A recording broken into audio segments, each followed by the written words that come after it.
All right. Well, welcome, welcome, welcome. While WaterFire Salute to Veterans is in its 8th year, our COVID conditions in Rhode Island don't allow us to gather in the usual tens of thousands in person this year. So the steering committee, co-chaired by Army veteran Dora Vasquez-Hellner and Navy veteran Ted Williams, have pivoted us onto this virtual stage. You are attending day 2 of the live panels designed to bring some of our nation's top experts, researchers, and veteran dedicated organizations to the forefront. Yesterday, we discussed innovative treatments and approaches to post-traumatic stress, the recording of which you can still watch on the Facebook pages of Leadership Rhode Island and WaterFire Providence. Today, we will discuss managing post-military employment success. And tomorrow, Saturday at 8 p.m.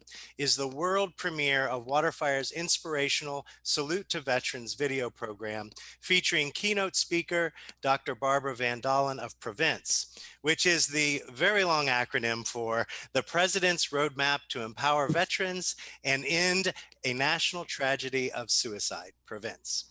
So if you're watching us live right now, we'll be monitoring our chat and the comment section.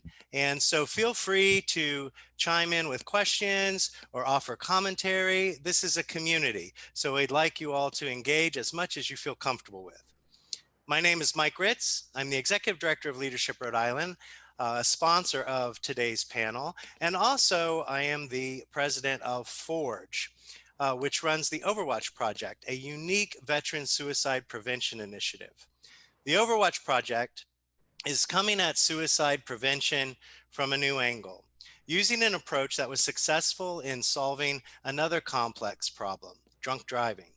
Essentially, the Overwatch Project is building the equivalent of the Friends Don't Let Friends Drive Drunk campaign, only instead of alcohol and suicide, they're talking about firearms and suicide.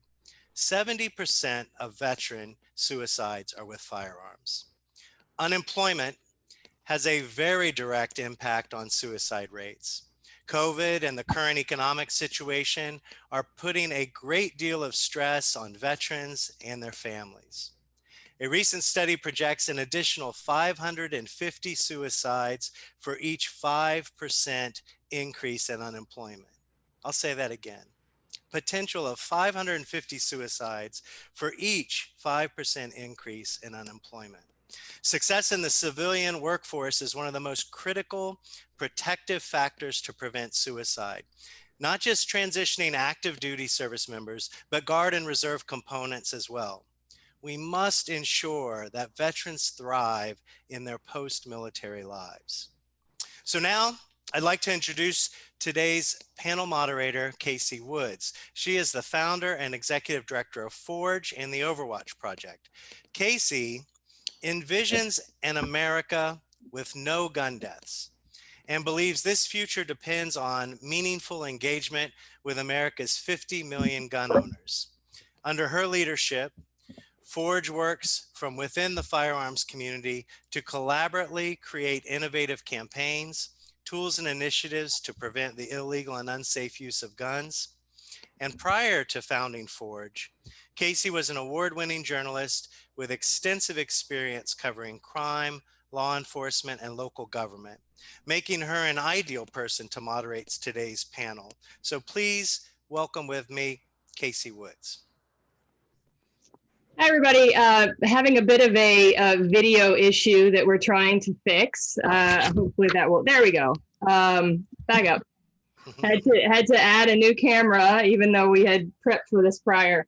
Quick on your feet, Casey. I like it.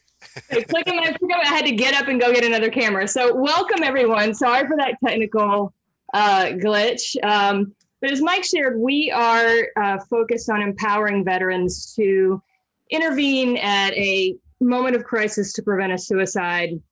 We're seeing more veterans struggling in recent months as they contend with isolation, economic insecurity that are caused by the pandemic.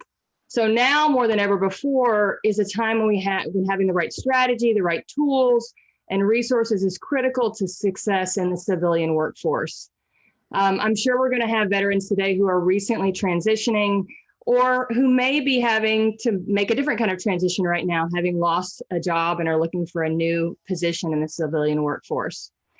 So I'm thrilled to say that today we have a stellar group of business and nonprofit leaders, all veterans themselves, who are here to share their stories, both the challenges and the successes, as well as share some resources and tools and tactics that have helped them and other veterans be successful.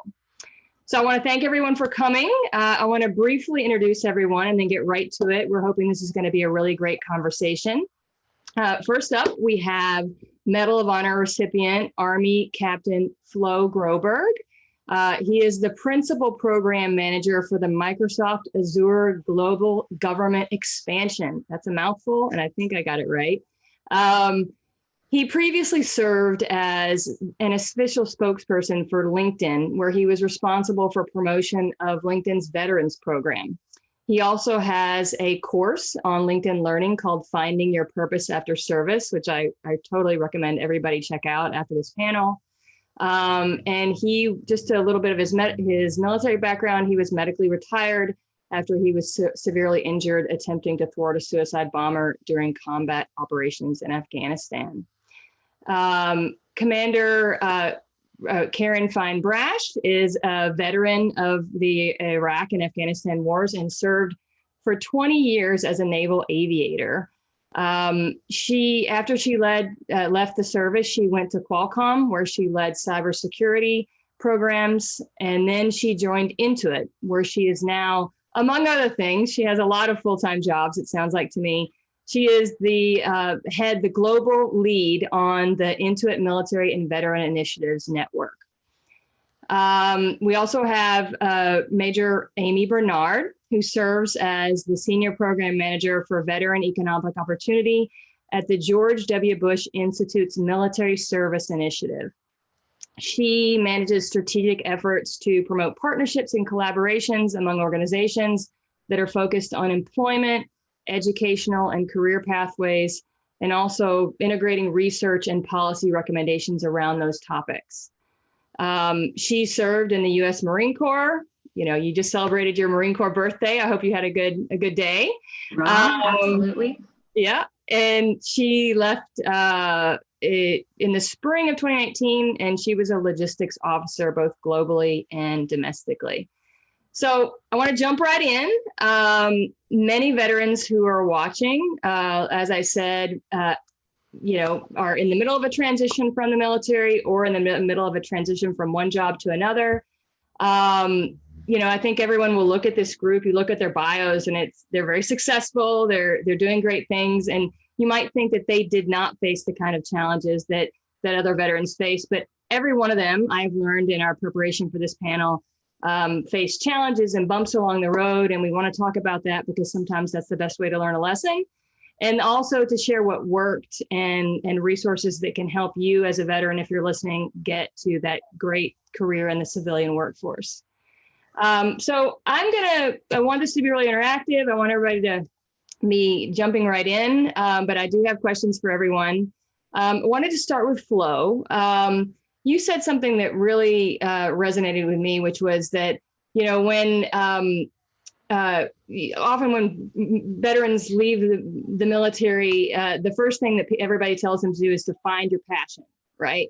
Find your passion. And that can be harder than it sounds.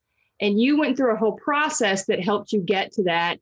And I think you tried 2 different careers or 2 different jobs that didn't work. And then you found what really worked for you. I just wondered if you could talk a bit about that, what that was like for you.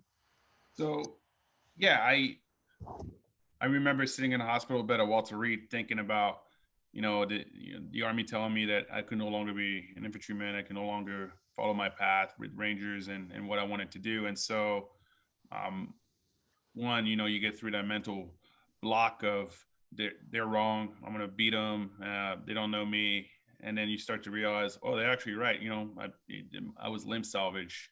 So that was a very difficult moment in my life. And so when I started thinking about what's next, and when I started thinking about transition, I didn't know where to start. I knew that I liked carrying a rucksack and being in the mountains and leading men in combat. Also, I enjoy being an infantryman. I love the mission. I loved, I love putting on the uniform and what it represented and the honor behind it. So finding something that could compete seemed almost like impossible. But I knew that I couldn't do it on my own, so I had to find a mentor.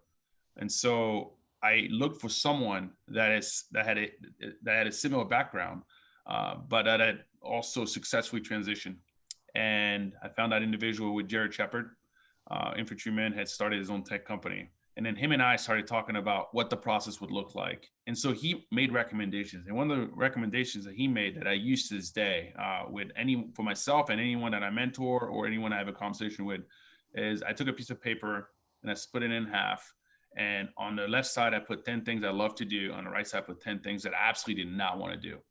And the first one that came to my mind on the right side was, I don't want to sit behind a desk in a cubicle for 8 to 10 hours a day in front of a computer. Like that was just like, whoa, I don't want to do that. On the left side, I put, I want to be able to be outside, be outside with people. I want to be mission centric. I want to be part of a team that has a purpose that, still helps our, U.S. government and fight the enemy.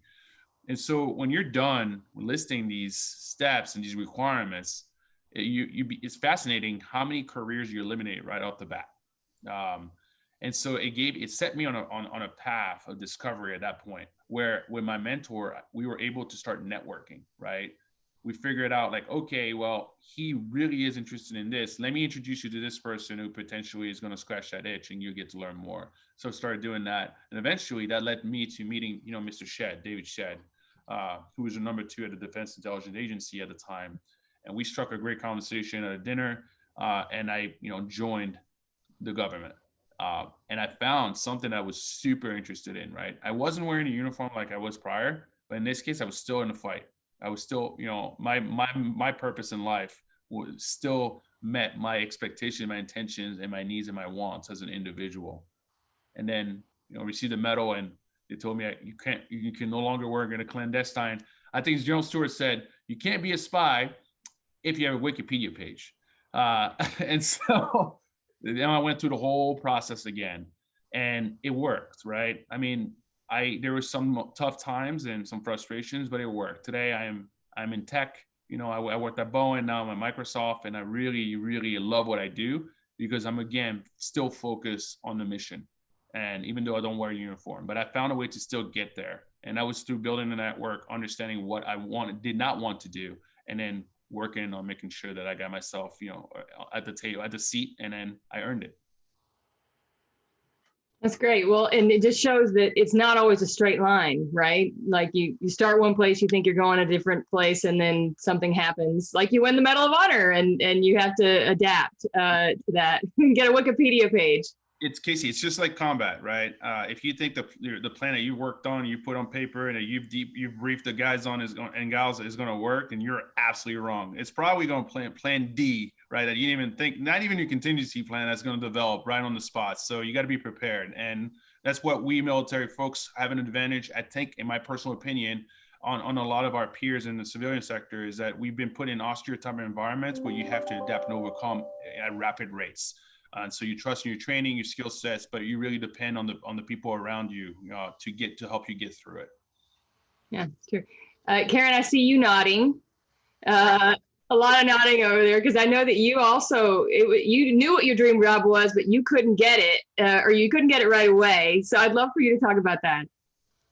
Definitely. I'm an example of what not to do, unlike what Flo did. You want to go that path, because I didn't get a mentor, and I didn't know what I didn't know when I got out. I will tell you, if I had made that list that you just talked about, which I think is exactly what folks should be doing, at the very top of that list is do not want a desk job.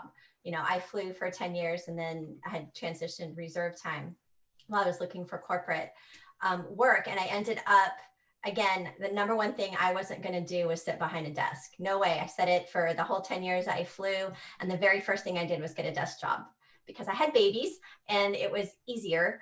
But the passion area, to Flo's point, and I'm sure Amy can relate to, is I loved leading teams. that was one of my favorite parts. I loved having a mission. I loved leading teams to get to that mission. We were all about adapting and overcome. And I had to laugh when you said, the military battle plans, as soon as you hit the field, that's not your plan anymore. And you have to adapt and overcome through a lot of adversity. And I loved that. That was a big adrenaline rush for me. So it's definitely been a challenge as you go into the corporate world of what that looks like and how you recreate it. And I think you're referring to that story I told you about my finally getting hired at Intuit. Yes, I am. It took me 2 years. So I was working cybersecurity at Qualcomm. Great job, amazing company, tip of the spear type work that we were doing in cybersecurity. But I'd been doing the same thing for about 10 years. And I had an amazing volunteer opportunity that kind of took me out of my focus area. And I thought about all the other things I could be doing. And a lot of them were military related. And I started looking around at companies where I had a different growth path, right? So I'd been doing the same thing for quite a while. And I had picked Intuit and I could not get an interview at Intuit. I had sent my resume, I'd rewritten it. And now that I'm here, I can see why I was struggling. And I finally got the interview because a recruiter pulled an old resume of mine that it had been months since I'd applied. And he pulled it and called me the day I was accepting a job with another company and said, hey, we'd like to interview you. And I just, again, was super excited. Hey, I've got this other opportunity. My husband talked me into taking the phone screen initially. And anyway, from there on, I think it was 3 days later, I had my job at Intuit.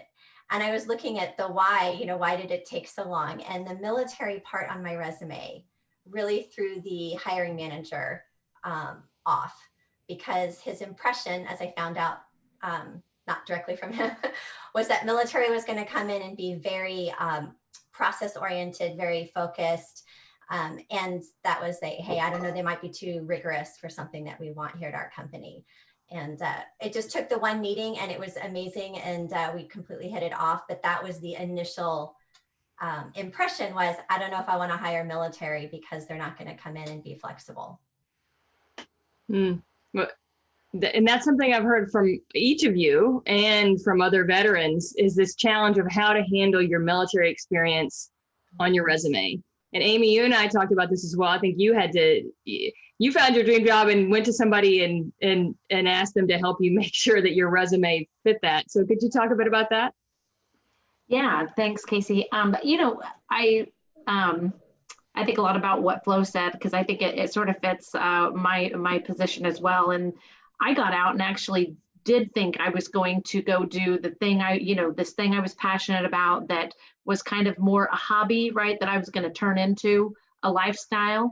And it hit me that I had not networked in that industry. So it didn't matter how much education I was getting on the side throughout the military, and the fact that I might have had a master's degree in a certain area. The fact is, you're not going to walk in the door of a passion job without time in the industry, most likely, or it's very hard to, unless you have networked with the right people, which I had not done up to that point. Believe it or not, I stumbled upon the job that I'm in now, and I feel very lucky to have stumbled upon it. And then when I saw this job, it obviously was something that I knew that I was still passionate about, because I would be working with veterans.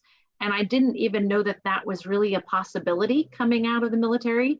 I knew I didn't really want to work in Department of Defense, so I didn't go that route, even though as a logistics officer, that's a route that a lot of people go. And so I, hadn't even thought about a nonprofit and working for veterans. And so when this sort of fell in my lap, as far as at least the job posting goes, then I had to kind of look through the people I knew and figure out how do I network into this job? How do I find people who know people? And I started with my friends and family. And as luck would have it, I had a couple friends who knew people within the Bush Institute that were able to put in a good word for me to at least get my foot in the door. As well as, you also never know when your military network is going to come in handy. And I used my military network, the same thing, knew people who were there who also were able to put in a good word for me. So it's really important that when we say things like networking, a lot of times that kind of scares military folks coming. It did me. I was very intimidated by that because I thought, who am I networking with, and how am I going to find them? And I realized that your network begins with your peers, the people you know that have gotten out, with the friends and family in the location maybe of where you're moving, and who do they know and where are they working? And then, like you said, it comes to that resume, right? So then when I did stumble upon this, beautiful job posting, I thought, my resume doesn't match this. How do I make them believe that I know that I can do this job? So I went back to, I used Hire Heroes USA actually for that purpose. And I had a mentor there who helped me with my resume, who was fantastic. And I sent her, she had already helped me build a general resume from all of my military experience, but then went back to her with this job posting and said, hey, help me change, whatever wording needs to be, moved around to make sure that it looks as though I'm qualified for this job, but not just looks as though I am qualified for the job, but how do I say that in the right words? And how do we make it where when they read the resume, they also will believe that I'm qualified for this job? So translating those skills and having someone to help you do that, because it's not something that, you come out of the military knowing what lingo to use to translate your own resume. So working with someone to do that effectively is very important. Yeah, I got a question for you. I'm working with the, 4.5 years ago, I called General Milley at the time, Chief of the Army, and I went with Fanning, Secretary of the Army Fanning at the Pentagon. And my thought behind it, I was a spokesperson for LinkedIn, and I became a spokesperson for LinkedIn while understanding what LinkedIn could do. And I fell in love with it, right? In terms of the whole networking and understanding, what I can put on paper and really talking my story and tell my story. And one of the ideas I had with the Army was, why don't we just include a LinkedIn type of technology right at the beginning of someone's career? When he or she enters and goes through maps and they start building your profile, that, this profile is created as well on the development professional side. And that picked up a lot of steam. Changing administration, things changed a little bit. Just got a call back from the Army team asking me, like, hey, can we have that conversation again? Because, and then, there's ways to protect it and store the data on the cloud in a classified environment and then be able to transfer it over. But the whole point to me was, we always struggle with the idea of, how do I tell my story, my experience in the military? How do I translate those into civilian words? How do I, and then once I put them on paper, how do I, present myself and give the right specific examples that meet, the expectation of that recruiter or that interview leader? And I just thought, like, man, why, if we can't do it in the Army side, like, right, how do we bring more awareness and what do we do? So I've been working hard on that over the last, 4 years, because like you mentioned, it is so important. And it seems so simple, but it's probably one of the most difficult things going on in terms of successful transition. So I have to tell you I'm glad you asked about that, actually, because this is a little bit, I've been working with a higher education task force that I stood up with the Military Service Initiative. And one of the things that I have found out about since standing up this task force and bringing in people from DOD, from nonprofits, from higher ed institutions, is that I've learned about a lot of the progress that DOD is actually making with tools that they're building to do exactly this, to do it better, right? We have this, and I don't know about you guys, I didn't even know I had a joint service transcript until it was time for me to get out. And somebody said, go print it out. And I said, oh, wow, look at that. But it's essentially to take that joint service transcript, though, and now, because it's currently still in military language, right? It's to take that and to actually now transform it into the skills that you've been doing throughout your career. So the DoD is working on a program called MilGears, and MilGears is looking at doing just that. They're working with industry partners, and they're actually building out programs that will help track all of your skills throughout your time in the military and turn them into civilian language, and working with credentialing and programs and whatnot to ensure that that you have the right, credit for the skills and the training that you've done, and make it easier for the back end, right? And this is a little bit future that we're talking here, but the back end is that we build out the employment side of this so that the employers will have access to this information. And when they see that new transcript that comes out of your military career, that they'll be able to understand what it is that you actually have done and how it translates into industry. So there are some really great programs in the works that I think we're going to see come online here in the next few years. Yeah, Amy, I would love to hear more about that one, because I really believe, I think one of the biggest misses, we can network all day and train vets how to translate their resumes, but if we can't get companies to read them or understand them, I think that to me seems like as big of a challenge as being able to translate the resume, right? So whatever industry partners, I would love to learn more about that. I know during the Obama administration in 2016, they had a White House tech initiative to get more companies, right, to hire military. And I think that was great. I don't know what's going on with that right now, but I would love to learn more about what you're talking about, because where industry comes together is where we're really going to make a difference, I think. Yeah, I agree. One of the other initiatives that we work with is the Employment Task Force that has been going now since 2017. And they've really brought in a lot of leaders across many industries into this task force. And their whole goal is to look at programs such as SkillBridge, such as credentialing programs, such as fellowships, right? They work with Hiring Our Heroes and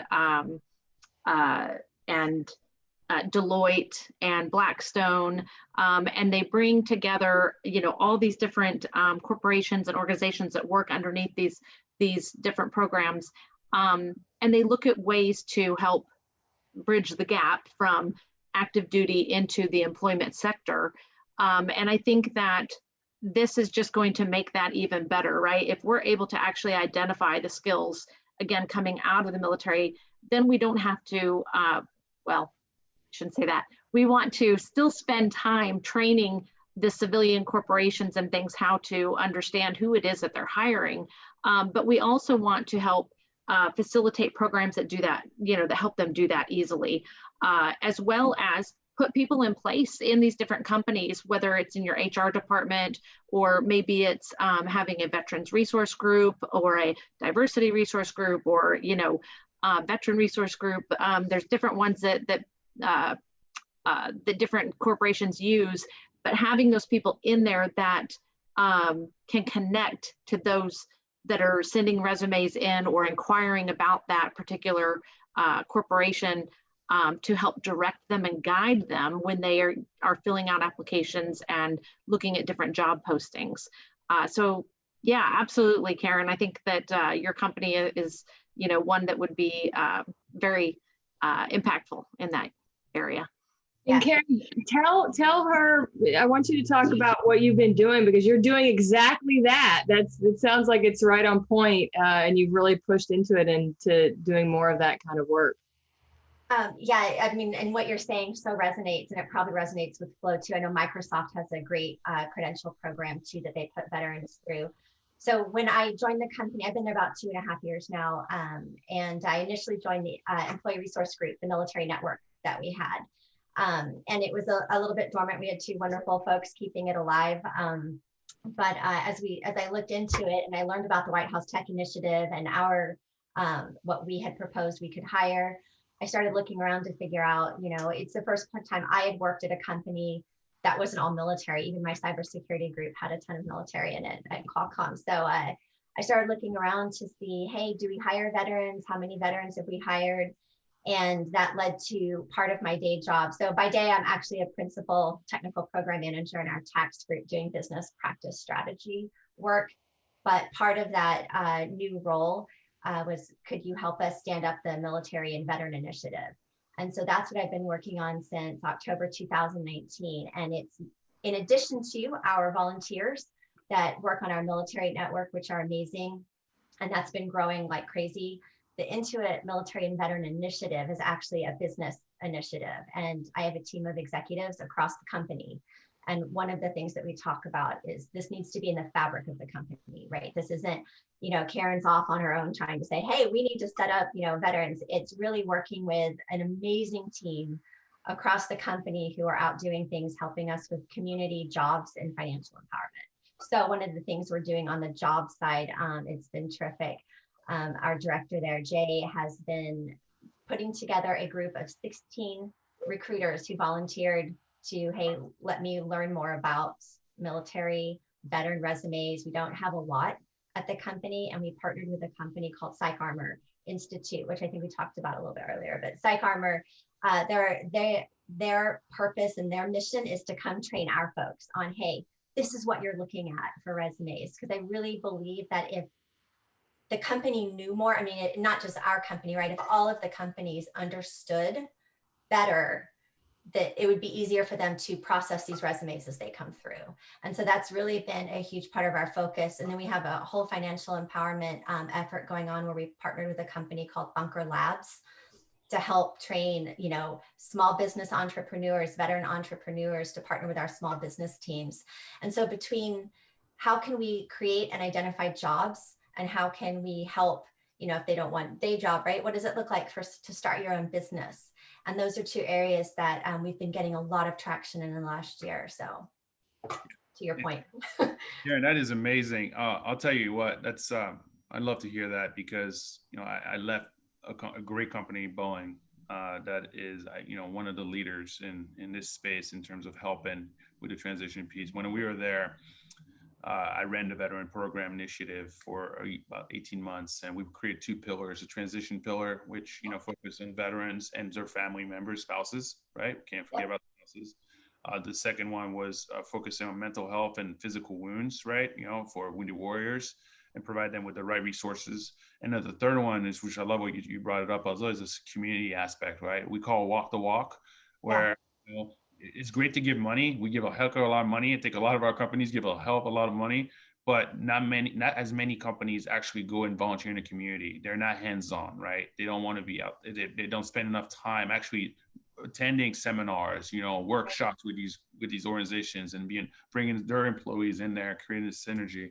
And President W. Bush has been amazing with this. I know I presented at the conference in 2017, I believe, in Washington, D.C. He was there, and we talk about the initiatives in the veteran community and hiring and, making a commitment as a company to our nation's finest men and women. And that to me is, brought so much passion, but it also allowed me to understand where some of our gaps are. And the way we win in this space is by our organizations, our companies, learning from each other, working with each other. I used to always say, hey, I'm competing against Lockheed Martin for this, defense contract. But when it comes down to helping our community, we're partners, right? And if they are doing something that works, we want to emulate it. We want to copy. We want to replicate it, right? And then if we're doing something that works, we want to share with them and anyone else as well. Yeah, the mission as a team, right? That's what we do is at military, pull together the team, right? Because we have an ultimate mission. And I think that that's a huge part of it. And getting the companies to get excited about this. And my company has been absolutely amazing. That what we have done in the past year has exceeded my expectations. I'm pretty excited for the following year, but it all comes from partnerships. And like you said, what are we doing in the community, and can you feel it? One of the things I did, I had a big turning point. Not that I didn't have support. I had a lot of support, but I held an offsite on the USS Midway, which is an aircraft carrier here in town. It's a museum now. It's not this guy. So I had an offsite. It's fantastic. The Midway has office spaces to do things like this. And I got everybody together in a room, and I had a couple of active duty military, different ranks. I had military spouses come in, because that's another thing. We have a huge effort right now to hire more military spouses. So both military spouses and veterans, big push right now. So I had them come in, and you could have heard a pin drop. They were in uniform. They were taking a day off from a busy exercise across the bay. And they sat down and they told my team, you know, like I said, executives from all different parts of the company, what was it like to transition? What are they dealing with? What are they thinking about? Why is it so hard? And literally could have heard a pin drop. And it was definitely a pivotal point because we were on a ship. They could feel it. They were in uniform, and it really kind of brought it to them and made it really resonate. And I think that relatability piece is really the key, because we can talk all day, but if they can't see it or feel it, it definitely makes it harder. Absolutely. Yeah. What advice would you have, Karen, since you've been working on building this more robust veterans and military program? What advice would you have for others and other companies who want to do the same? Well, first of all, it doesn't work without support from the top. And I have support from the top all the way down, right? If I could talk all day, but if I don't have the leadership in the company bought in, then you're just not going to make the traction, because it's the leadership piece of it is important. You're not going to get there without it. I have an executive sponsor for both my military and veteran initiative, and I'm an executive sponsor for my military network. And without those executive sponsors, we wouldn't have that same kind of traction. So just like you would go and get a mentor, you got to have executive sponsorship, and really from a passion place, right?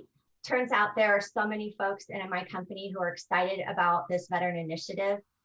We just hadn't had it quite so out in front before. So biggest thing is that mentorship and executive sponsorship within the company. That's where it starts. You are so right on that. It's super powerful. And I remember sitting in a meeting. I've been like, week 3 at Boeing, and I'm with the chairman in Chicago at the time was Dennis Molenberg. And he asked a simple question to Leo Brooks and myself, and my boss at the time, John Blasey. He said, who's number one at supporting our veterans, and what are they doing that we're not doing? And at the time it was Verizon. Verizon was doing a heck of a lot of work, and they were, they'd been, ranked number 1 in Forbes and all that good stuff. And I gave a simple answer. I said, I have a friend who runs our program, and what he did when he came to Verizon, he told them, like, well, one, we need to hire more veterans, and we need to make sure that we have, veteran hired recruiters and focus, and they're based regionally, and so that we don't ever miss a resume, and we don't ever put a resume to the side because we didn't have the right person reading their resume. Mm-hmm. And then Dennis Molenberg asked me, he's like, okay, so how many, what do we have here? For a company that hires, had over 20,000 veterans in this rank, we had one dedicated recruiter for military at the time. So right there, and he made that commitment. He's like, we're going to change that. And so when you had the big boss, right, and then he went and talked to Stan Deal, who was the executive sponsor of our ERG, BRG at the time, and worked it, and everything changed, right, because leadership was bought in. That commitment from leadership makes all the difference. And I'll tell you, you said you researched. Microsoft was my poster child when I put mine together. I went and looked at who was doing what for veterans. I looked at the different websites, what was there. And the first day I got all of the executives together, I put up here's what Microsoft is doing. And I had other companies as well, but I really liked Microsoft, what y'all had done and the way it had been worded on the website. We didn't have a website at the time. We have one now. I was very excited. That was a big win last year. But I looked at what Microsoft was doing and, how do we model something like this and where do we go from there? And then I put up a page of the Wall Street Journal, the front page, and I had rewritten the whole front page of the Wall Street Journal about how Intuit was supporting military and veteran initiatives. This is what it looks like when people can hear you. We're still not on the Wall Street Journal, but we do have our webpage now. So thank you, Flo. I think it definitely takes the partnership aspect too. I mean, just as we have to network as individuals, I think it's important for employers to network too, because the more that they're in a partnership of other organizations that are looking to hire veterans and having veteran initiatives as well, they can not only learn from each other as to what they're doing, but then it also kind of lends to this idea that we talk about just in the individual transition of a warm handoff, right? So within these skill bridge and fellowship programs that are ongoing, you may be getting training in a certain industry, but at the end of that training, there's a whole array of employers that you may be interviewing with where you could end up landing. And so those employers, in a sense, are all working in this network in order to hire veterans. So if one employer runs out of, positions available, then another employer might be there, in the same industry looking for someone who has the same skills and the same training set. So I think that this idea of this community partnership exists not just on the individual side, but it exists in the corporate side as well. And Amy, you were telling me about, there's a theme here that it's not everybody, it's like how the veteran gets ready, but a lot of it is about how the companies get ready and how the community gets ready to support them, because it can't, Karen, you also said something about it doesn't matter what's on your resume if companies aren't interviewing you for those jobs and they don't look at that favorably. But Amy, you also talked about how there's so many resources out there. It's almost so many that you become overwhelmed. There's 45,000 veteran service organizations. And sometimes that makes it so overwhelming that people don't know which one to go to for help. And you told me about a model that's coming up that I think you're going to be writing about soon in an article that's not been published yet, about a community care model that brings veterans into the right nonprofits and gets warm handoffs to the services that they might need. I'd love for you to share a bit about that. Sure. It kind of starts with a neat story, actually. I again consider myself very lucky to be where I'm at, and because I was at the Bush Institute last December, we had a special guest, and it was General Mattis. And he came and spoke to us, and we got to ask him questions kind of up close and personal. And one of the questions that I asked of him was, do we think that there's ever going to be a real change, a significant change to the transition program aspect of the military in order to get, better outcomes when to folks that are transitioning out? And he said no. He said, I don't think we are. He said, not that we're not making improvements, because of course the TAP program is continuing to improve. However, he said, it's not the mission of the military to prepare our veterans to have a successful transition. It's the mission of the communities to which those veterans are transitioning to. And that is the new aspect that I'm really seeing growing and gaining momentum across the US, is this community approach to transition. And that's what I wrote the article on for Stars and Stripes. It was actually published yesterday. So excited to announce that. However, it's about the fact that if a service member knows where they want to end up, that they can connect with the community to where they're going, and that there's a organization there that can kind of do an in-call with them, right? To understand what it is they're looking for, what kind of job, what kind of housing do they need? Do they have a family? Do they have a, are they looking for a church? Are they looking for schools? Are they looking for a volunteer organization and a veteran organization to be a part of? How can they best plug them back into and support them in that community? And so a great example of this is Combined Arms here in Texas, and they are growing significantly, but they have produced this model to where and it's really amazing word of mouth that's getting out right now from veteran to veteran, as they know someone else who's getting out and coming to Texas. A lot of times they say, hey, contact them, because they not only can, help give you advice on maybe your benefits in the state where you're going to end up, right? But they can also help with, they can connect you to the partners that they have in the job industry. They can connect you to folks who can help with housing. They can connect you to those who may be able to help you with the schools and, finding the right community that best fits your needs and supports your family. And so this idea that you can kind of go to one place and then they can connect you to all of the resources. And not only that, but they hold the resources accountable, so that if they connect that, again, that warm handoff, right? They connect you to an employer, let's say, or an employment agency. And let's say that agency doesn't respond within 48 hours. It gets pinged right back to them so that they can follow up. and say, hey, you know, we sent this over to you.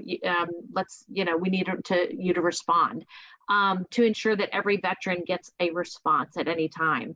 And whether it's in a community like a Combined Arms organization, or whether it's this idea of building this network of people across the U.S. who work in with veteran employment, veteran education, veteran health and well-being, and they all understand what each other's doing, so that when we all get contacted, because I'm sure you guys do just like I do, I get contacted almost daily on LinkedIn by people getting out of the military. And I love that. I try to respond to as many of them as I can, and try to help as much as I can. But having people to say, I don't know that, I'm not the expert on that particular thing, but you know, I know somebody who is, and let me connect you to them to get you the help that you need, and then be able to trust that that person's going to follow through. So I think that this community network experience is the way that we need to start really approaching this, so that veterans don't feel as left out or as confused in that big, massive group of, you know, industry that's out there to help you.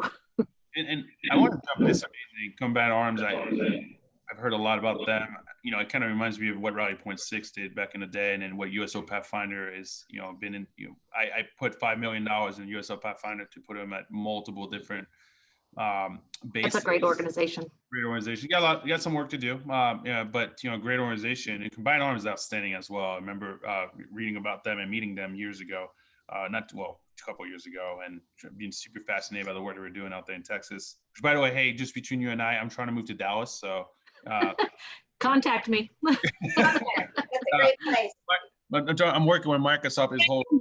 We're getting some job recruiting going on right now. No. I'm still with Microsoft 100%. I love the company, but I'm just relocating so I can be closer to DC and some for business side and Army Futures Command for work. But I want to say this though. There's one thing that maybe I'll get your perspective. When the military says it's not our job to get them ready for, or, you know, to worry about what they're going to do next or get them ready. I'm not sure the exact wording you said. That is something that I actually fought against with the military. And that is something that came up in my conversation years ago with the Army. And I said, have you thought about it this way?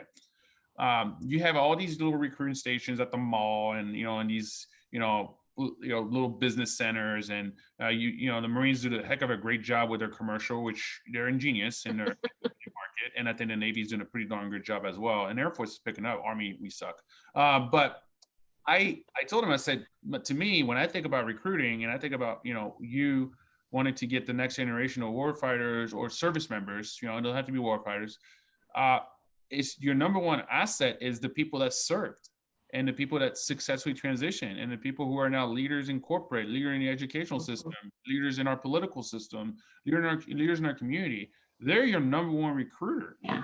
So if you don't invest in their success in the military, as well as give them an opportunity to successfully transition, right? If you just tell them, thanks for serving, you know, give me turn in your gear here and good luck, here's your DD-214, man, you've wasted potentially a relationship. Yeah. It's been there for at a minimum of 4 years, right? If everything went right. And so that was my thinking process with them. So I love the warm handoff, the idea of a warm handoff. But the military needs to also invest. They need to invest. They need to invest in professional development. They need to invest in, you know, in skill sets. They need to invest in allowing these folks, you know, to understand how their skills transition and transfer and make sense outside of the military too. And I thought that our defense did a really good job in hiring Shanahan as the Undersecretary of Defense years ago.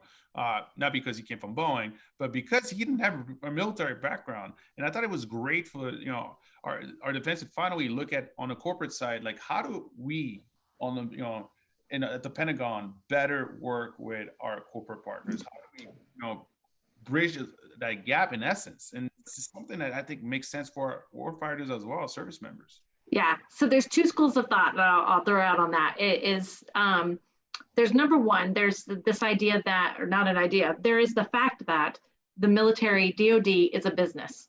Yeah. And when you think of them as a business, they have, their interest is to reinvest in themselves, right? I mean, they bring us in, they spend a lot of money to train us, and so they want to train us to stay.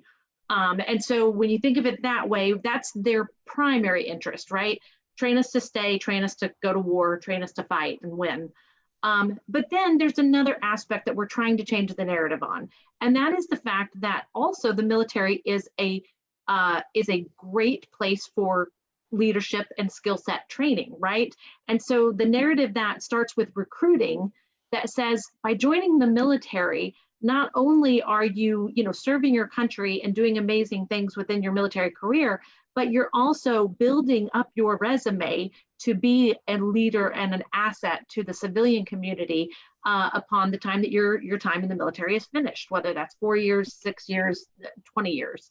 And so it's tough because we want to build both of those things, right? We want to, the military's, when I say it's not their mission for us to transition, it's because their mission is to prepare to be ready to fight, right?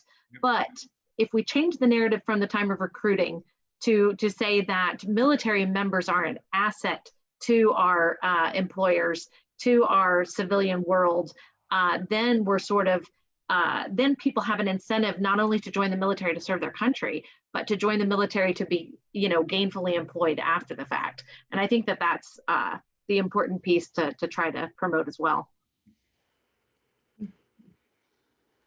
Well, I wanted to ask a couple of fun questions if we have time. We have about 3 minutes. And I asked some of these to each of you in our prep calls. One of them was that I got some funny answers to that I hope we're going to be able to say on Facebook Live, or some parts of them, which is, what was the biggest cultural shift from the military to the civilian world for each of you? Who's going to jump in? I'm nominating you, Karen.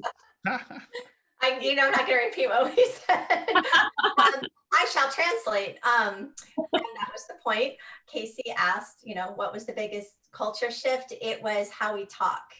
And I'll just, every day I am translating in my head of what I can't actually say, but I can't help it. That's the way I was raised. That's how I spent all my time. And my initial dialogue in my head is not for, well, you just can't talk about stuff like that at work. So, and it's good and bad, right? I mean, there's that level of directness, but let's just say we had a different language in the military. And I think culture-wise, not just the language, but how we are with each other, right? So we all came from the same kind of training. We all knew exactly what to expect of the other one service-wise. Like, I know that if I had to go somewhere right now with Flo and Amy, we would get together as a unit and we would do a mission, and there wouldn't be a lot of, talk around it, right? We would go out and get it done, right? And so, but in the civilian world or the corporate world, it's a little bit more of a consensus oriented, and taking into account how everybody in the room is feeling about something is really important. And that's different. Just is.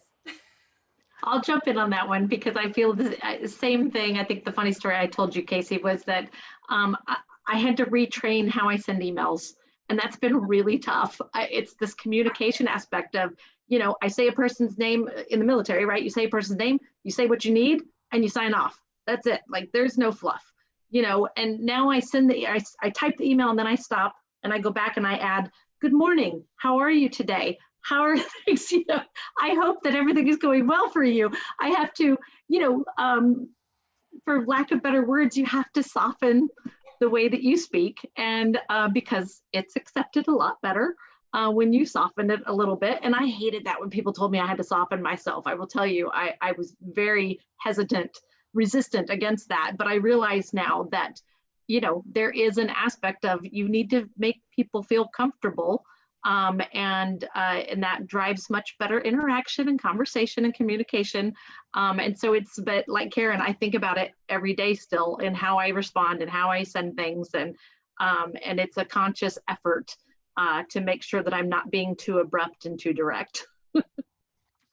I think it's so funny. Both of them are right on cue. I did that at Microsoft. When I first got here, I did at Boeing. I did, I was in the government. I literally have people like read my emails before I send them. Like, is this Boeing language? Is this Microsoft language? Like, am I going to piss somebody off?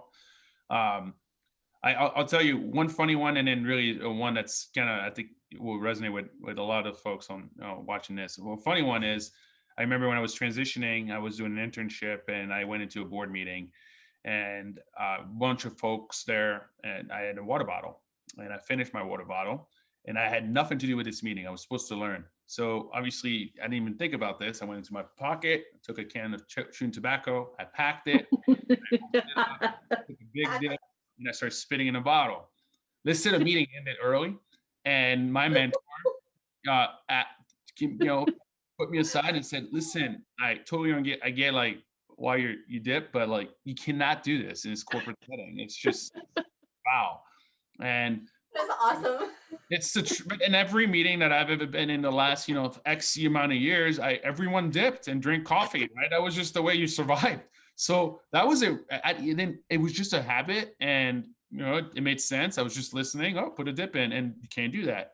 But I'll say probably the biggest one for me has been it's so funny because it's like it's how you dress. Business casual in Washington D.C. is pretty much a suit without a tie, right?